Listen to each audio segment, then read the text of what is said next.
Game খেললেই যাওয়া যাবে Dubai. এবার গেমারদের এমনই সুখবর দিল দুবাই কর্তৃপক্ষ।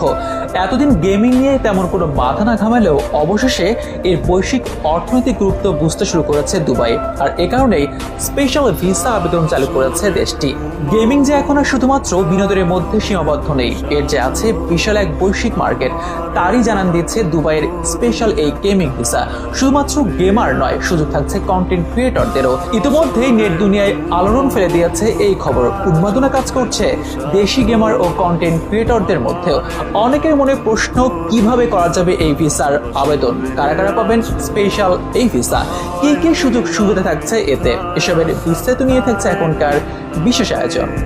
গেমিং শুধু যে আউটডোর কিংবা ইনডোর হতে পারে এই কথা এখন মিথ্যা, কেননা আউটডোর কিংবা ইনডোর গেমের বাইরেও ভার্চুয়াল গেমের যে বিশাল মার্কেট তৈরি হয়েছে তা রীতিমতো বিস্ময়কর। বিশ্বব্যাপী দিন দিন বড় হচ্ছে গেমিং খাত, বাড়ছে বিশ্বব্যাপী অনলাইন গেমের বাজার। শুধু বিনোদন বা সময় কাটানো নয়, দেশের অর্থনীতিতেও গুরুত্বপূর্ণ ভূমিকা পালন করছে এই গেমিং। শুরুর দিকে অনলাইন গেমিংকে শুধুমাত্র বিনোদনের বিষয়বস্তু মনে করা হলেও এখন এখান থেকেই আসছে আয় উপার্জন। ঘরে বসে শুধুমাত্র গেম খেলে লাখ লাখ টাকা আয় করছেন দেশের গেমাররা। হাতে স্ট্রং একটি কমিউনিটি।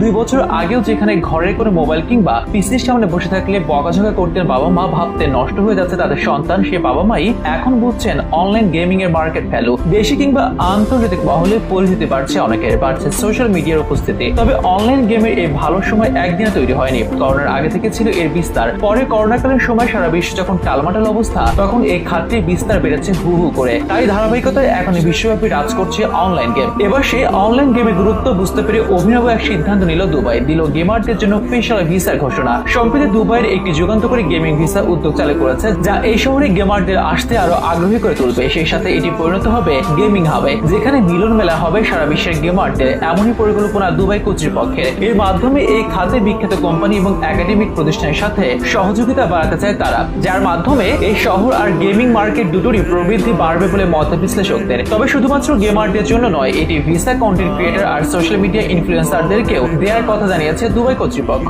ভিসার আবেদন করতে আবেদনকারীকে দুবাইয়ের অফিসিয়াল ওয়েবসাইটে প্রবেশ করতে হবে, যেখানে প্রয়োজনীয় সব তথ্য দিয়ে আবেদন জমা দিতে হবে। আবেদনের পাসপোর্ট কপি এবং পেশাদার সিভির মতো নথি জমা দিতে হবে। অনলাইনে আবেদন সম্পন্ন হলে আবেদনকারীরা তাদের আবেদনের এক কপি নিজেদের ইমেইলে পেয়ে যাবেন। এক্ষেত্রে একজন গেমার কিংবা কন্টেন্ট ক্রিয়েটরকে কমপক্ষে 25 বছর বয়সী হতে হবে। জানা যাচ্ছে দুবাই এর মহামান্য শেখ হামাদ বিন মোহাম্মদ বিন রাশিদ আল মাকতুম, দুবাইয়ের ক্রাউন প্রিন্স এবং দুবাইয়ের নির্বাহী পরিষদের চেয়ারম্যান এই ভিসা চালুর ব্যাপারে বিশেষ নির্দেশনা দিয়েছেন। তাদের লক্ষ্য 2033 সালের মধ্যে দুবাই শহরকে সারা বিশ্বের গেমিং আর কন্টেন্ট ক্রিয়েটরদের মূল কেন্দ্রবিন্দুতে নিয়ে আনা। এই লক্ষ্যে বিশাল অঙ্কের বিনিয়োগ করতেও প্রস্তুত আছে দুবাই। জানা যাচ্ছে এমনটাই বিশ্বের চাহিদার সাথে তাল মিলিয়ে চলতে বদ্ধপরিকর বর্তমান দুবাই। শুধুমাত্র জ্বালানি খাতের উপর নির্ভরশীল না থেকে অর্থনীতিতে বিশেষ বৈচিত্র্য আনার যে উদ্যোগ নিয়েছে দুবাই, এটি তারই একটি উদাহরণ বলে মন্তব্য করছেন অনেক বিশ্লেষক। এর মাধ্যমে সামনের দিনে লাভবান হবে দুবাই। তবে সব থেকে বেশি লাভের পাল্লাটা আপাতত অনলাইন গেমার আর কন্টেন্ট ক্রিয়েটরদেরই, বলছেন এই বিষয়ে অভিজ্ঞ ব্যক্তিবর্গ।